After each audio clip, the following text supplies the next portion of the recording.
Hey guys, welcome back to Studio Time. And again, we're going to talk about Terminator Dark Fate. And in this episode, we're going to talk about a cue that's called 1MO8. I'm not going to say what it is. You have to see the movie and then you'll find out.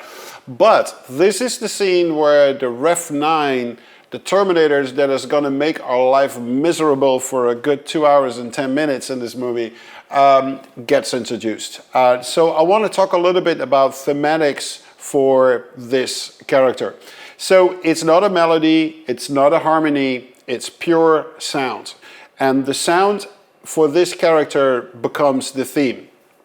So as you guys know, I love to create all kinds of sounds from various different sources.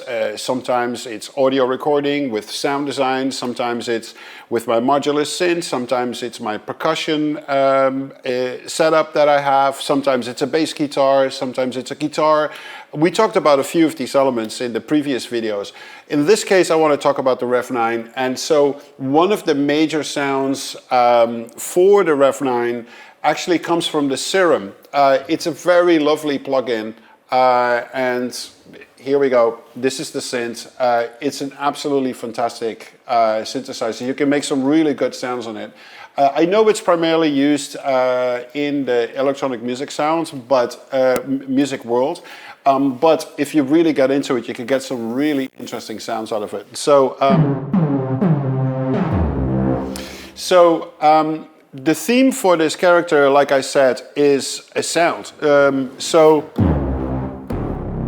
So this is that sound, and I just want to play it to you, like what the sound became and what his theme became. Here we go. And I basically just fucked up my Fader Master. Let's try this again.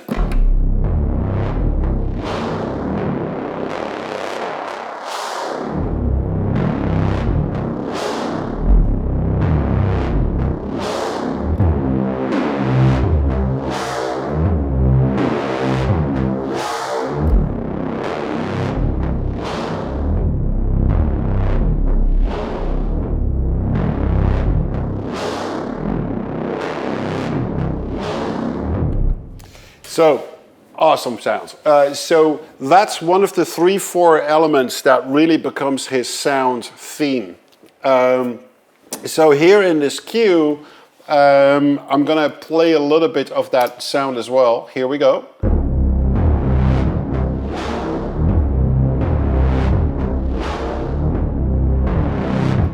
And that is actually the theme for him. And let's look for one more sound that is very typical for him. Let's see. I have to look for this thing for a second. There's so many sounds happening at the same time. Is this the one? Let's just see. No. Might be this one. No, also not that one. As you can see, I'm very well prepared for this thing. Let's just see if I can find it. It's not there. Ah, here we go. Here we go. So these sounds are made with the Omnisphere. So I've done a lot of recordings with my modular, and we import the samples in Omnisphere. We do some really crazy sound design on it, and it's really great for that. So this is what this sound is.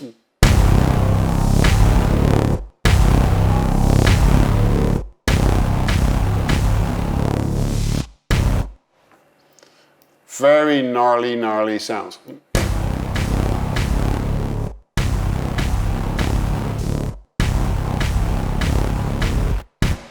So that's another signature sound for him. The other one is strings and brass bending. So I didn't do this with the live players. I had them play the notes that I wanted, and then with sound design, I actually do the bending. So it gives it a more mechanical flavor to it. So this is what that bending sounds like.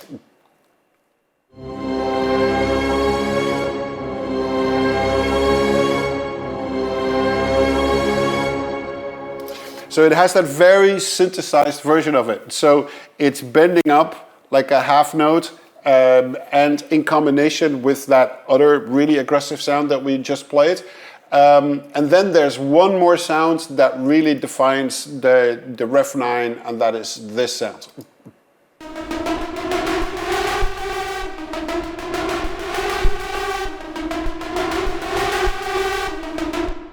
Very gnarly, sinery kind of sound, and then an octave higher.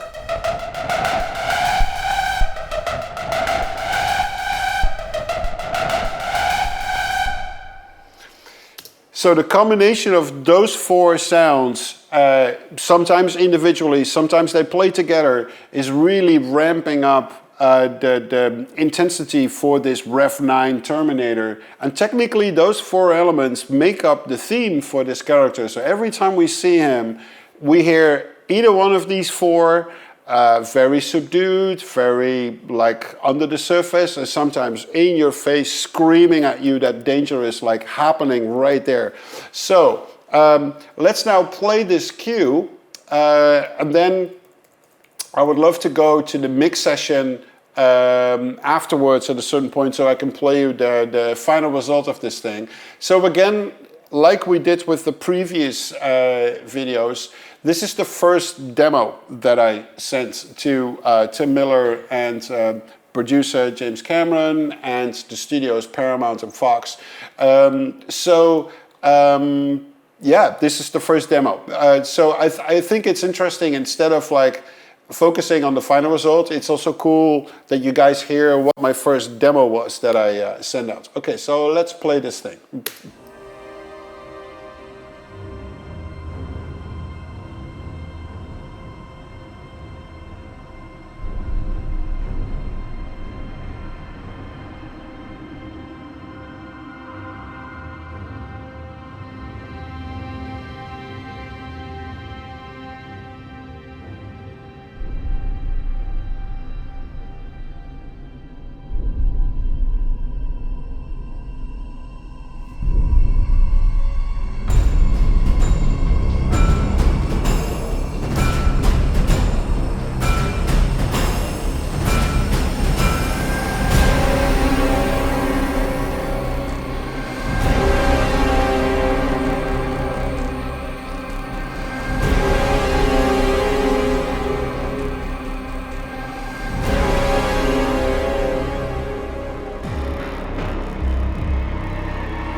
Cool. So that's the first demo that we did of that thing. I want to focus on a few sounds in here besides the signature sounds, so you really see how the signature sounds function almost as a theme, and it's really throughout. You hear these sounds. Let's see. This is something that we discussed in one of the previous videos, but here we see a bunch of these metal racks that I basically sampled in the garage by just like putting some metal over it. So let's play this.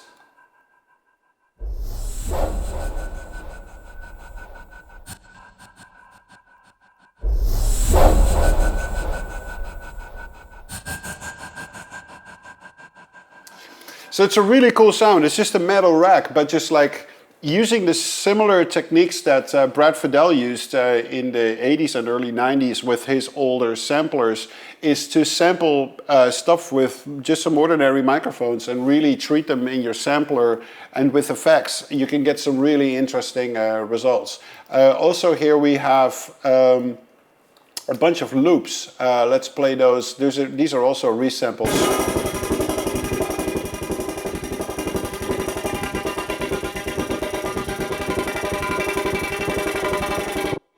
So some of these actually come from strings. So the idea of repurposing instruments, organic instruments, but making something very, very electronic out of it is one of the goals of this score.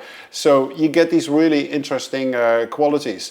I'm just going through the session right now. We see a bunch of anvils here, which obviously is super typical for the Terminator, for the first two Terminator scores. So we use them everywhere, all over the score.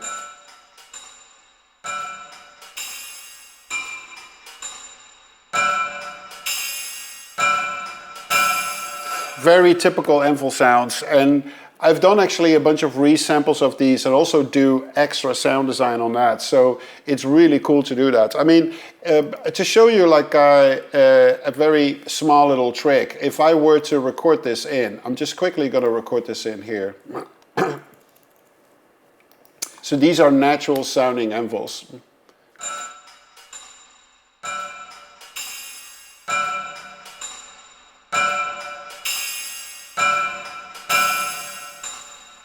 Okay, so now we're doing that. I'm just going to take this out of solo. I just have to make sure that this track can be heard.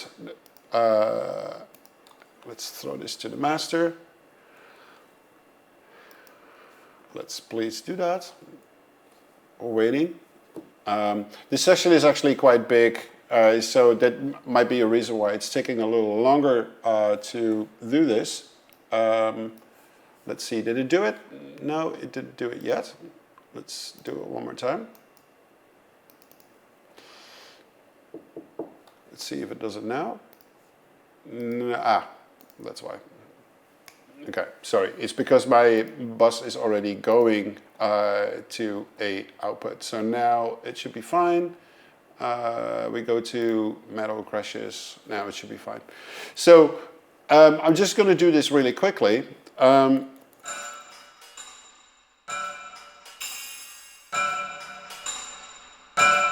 Okay, so let's focus on that bit right there. And let's do something funky with this. So I'm just going to set my left and right locator so we can solo this. Now by just transposing this down, let's say 2 octaves, you get already a really interesting result.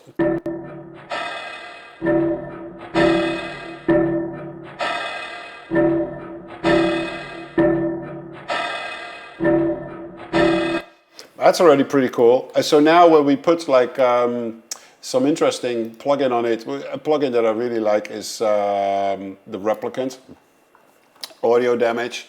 Let's go to a plugin setting. Let's just play it.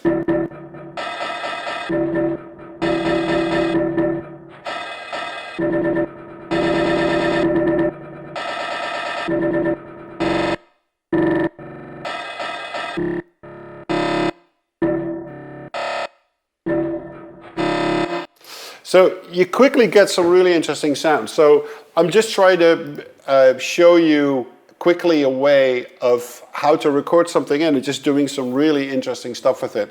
You could also create really interesting ambience with it. Let's say we were to transpose it even further down. Oh, well, minus 24 is the max. So now if we were to consolidate this piece of audio, boom, I can go even further down. So let's do it. So now minus 48 technically, and now let's put like something on there.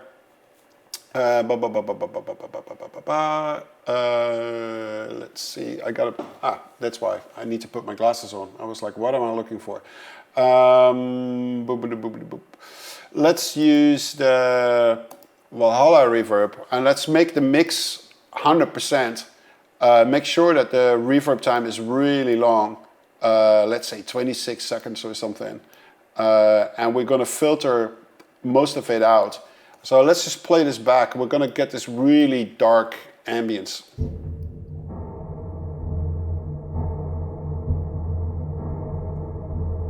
And now let's play with the transpose like drastically up and down.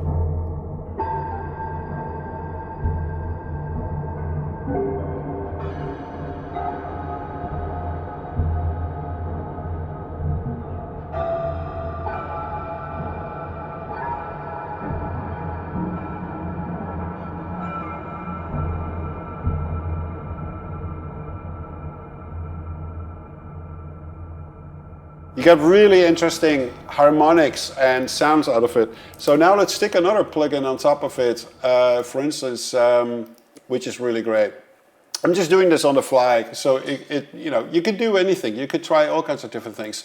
Let's try the timeless filter by Fab Filter, which is Dutch, which is awesome. So let's go for something funny. Some effects. So I'm just going to a random preset and we're going to skip through the presets while we still have that reverb going on. See what happens. I'm going to make the reverb time a little shorter.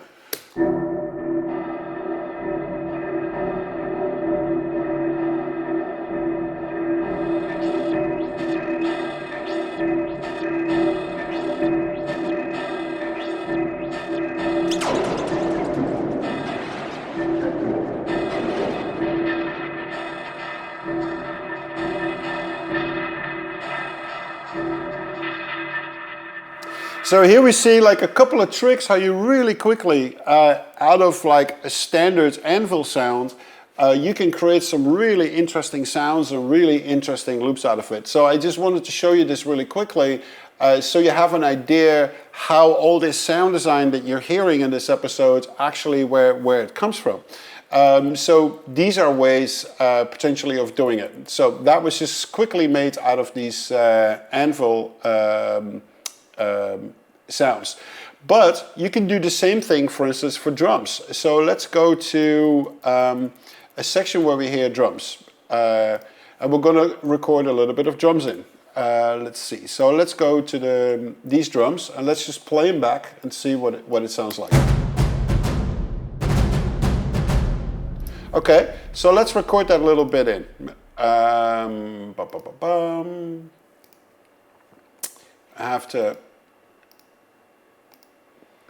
I have to reroute this stereo track to no output, and now I can say master stereo keep muted. I mean, this is a little technical to explain why this works the way that it works, but now I can just record this in. So let's just do this quickly.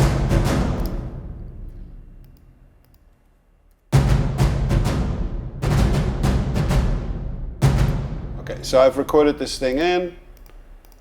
Let's just quickly check.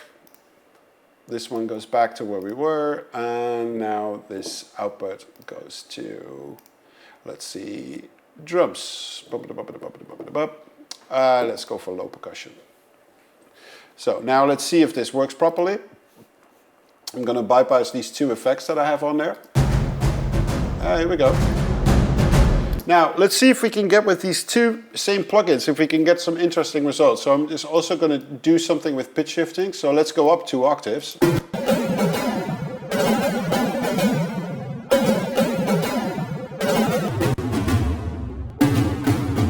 So I'm going an octave up and see what we can do with, for instance, this timeless plugin. Cubase is saving right now, so 1 second. So let's bypass this one.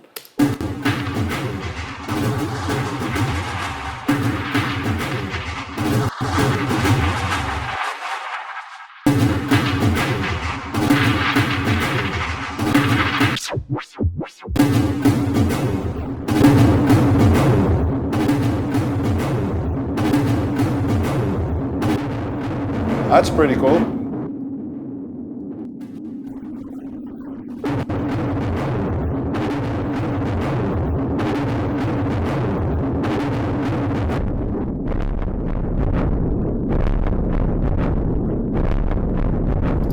Let's add the reverb to it.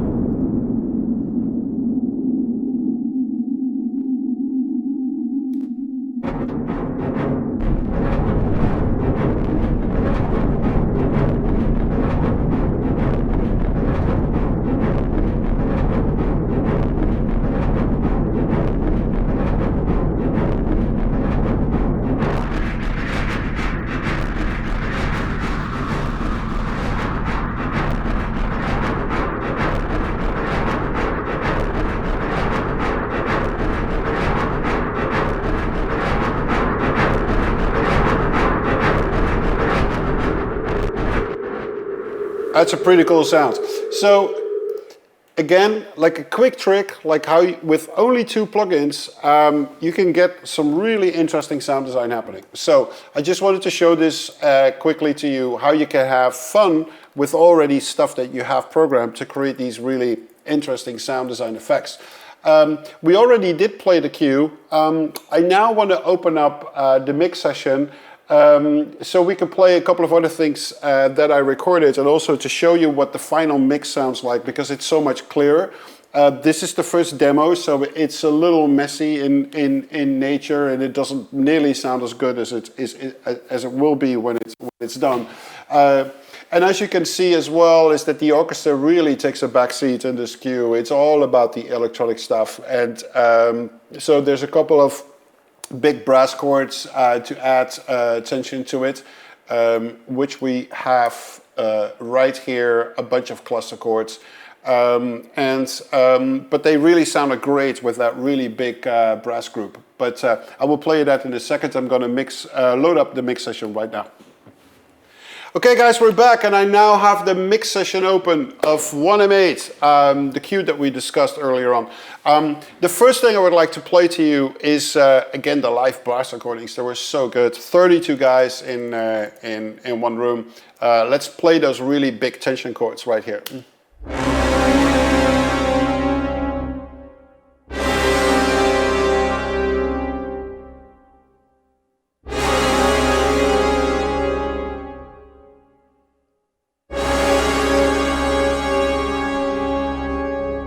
Sounds incredible. That low end of the tuba is like insane.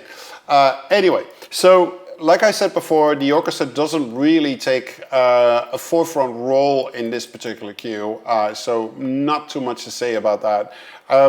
We talked about the various sound design elements in there in the cue, and I gave you some tips like what to do yourself. So in this case, we're looking at the mix session. And I don't think I did, so there's a lot of balancing and automation that happens here, and a few plugins that sit on top, but not too much. It's like the template that I have at this point, it's so evolved at this point that most of the mixing is actually being taken care of by the template itself. You don't really have to use too many tools afterwards to do it. So the only thing that I primarily do is rebalancing all the different sounds towards each other, and a lot of automation moves to make it really like the right balance that I wanted to have. But I don't need to do a lot of processing. A lot of that is already done in the template. And if you want to see how the template works, just go back to previous episodes earlier this year, where I go in 4 or 5 episodes really in depth how the new template works. And I'm actually building a new one. So somewhere next year, when it's completely foul-proof. We'll do some more episodes about the template. Anyway, let's play this thing. So now we're going to actually listen to the mix of this thing. Let's play it.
Cool. So as you can hear, this is now the final mix, and it sounds way more clear and crisp, and all the elements really have the right balance, what they need to have. And it's a pretty, dense arrangement. There's a lot of things happening at the same time, and we went over that earlier on. But the signature sounds that really define the theme for the REV-9 are very clear in this one, which is that serum bass line that I showed you, the bending brass, the bending strings, then also that serum synth that does a almost like siren-like sounds, and then that really aggressive that half note rise in the basses that I made with modular samples and the Omnisphere. So those elements really define the REV-9, and throughout the score you will find these things back in various different cues. And like I said, the orchestra pretty much takes a back seat in the score. But when I did record the strings, the riffs and things like that, they really needed to play like robots, like machines. So if I did 1 or 2 or 3 more takes than normally, is to really make sure that the players were locked in and really played as mechanical as possible. And I did a lot of editing on the strings and brass as well, with processing to make it even more machine-like, because that's really what this score really needs. Okay, so that was the 1M9, the 1M8, the introduction of the REV-9, and that was this episode of Studio Time. And I hope to see you soon with some more Terminator Dark Fate. If you have any questions, you know the drill. Leave the comments below, and I will get to it. Thank you.